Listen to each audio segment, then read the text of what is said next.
The bus left the city slowly, like it always did on Saturday mornings.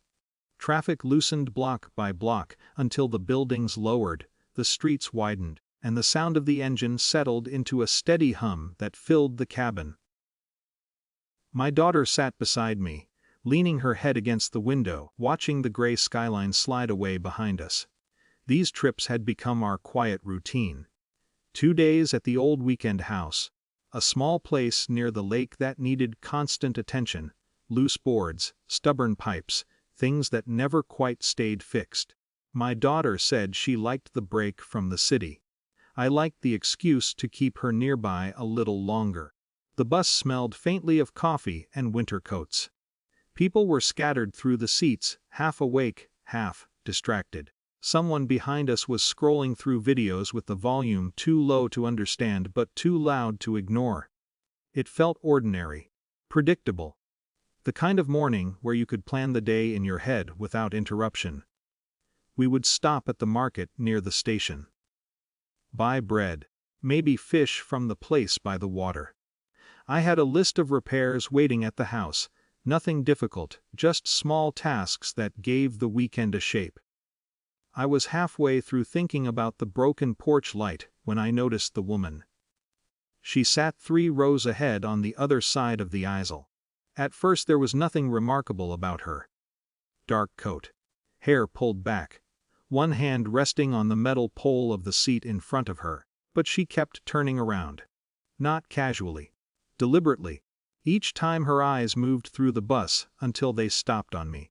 The first time I looked away. The second time I assumed she was looking past me. By the third time the attention began to feel pointed enough that I shifted slightly in my seat. My daughter didn't notice. She was reading something on her phone. The woman turned again.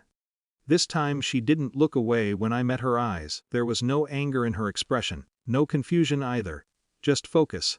I gave a small, polite nod, the kind strangers exchange to acknowledge accidental eye contact.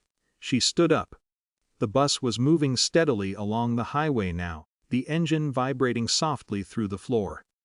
The woman stepped into the aisle and walked toward us. My daughter finally looked up. The woman stopped beside our seats. For a moment she said nothing. Her eyes moved between the two of us. Then she spoke. "You need to get off this bus." Her voice was quiet, but urgent. I waited for the rest of the sentence. The explanation, the confusion, the part where you realize someone is asking for directions or trying to find the right seat. But that was all she said. My daughter blinked. "What?" The woman didn't answer her. She kept looking at me. "Get off at the next stop," she said. Right away, there was something about the way she said it that unsettled me. Not frantic. Not wild. Too controlled for that. Still, the words themselves were absurd. I forced a small smile. "I think you've got the wrong. You need to get off," she repeated. My daughter let out a short laugh. "Okay," she said, leaning back. "That's strange." The woman didn't react to the comment. Her eyes stayed on mine for one more moment. Then she turned and walked back to her seat. The bus kept moving. For a few seconds neither of us spoke. "Well," my daughter said finally, "that was weird." I nodded, but my attention had shifted. Something else had slipped into my awareness while she was standing there. A sound, not loud, not obvious. A faint grinding vibration beneath the normal rhythm of the engine. I might not have noticed it at all if the bus had been silent, but once I heard it, I couldn't stop hearing it. The driver adjusted something at the front. The bus jerked slightly as it changed lanes. The grinding returned. My daughter was still looking back toward the woman. "She's probably just..." I pressed the stop button. The bell rang softly through the bus. My daughter turned to me. "What are you doing?"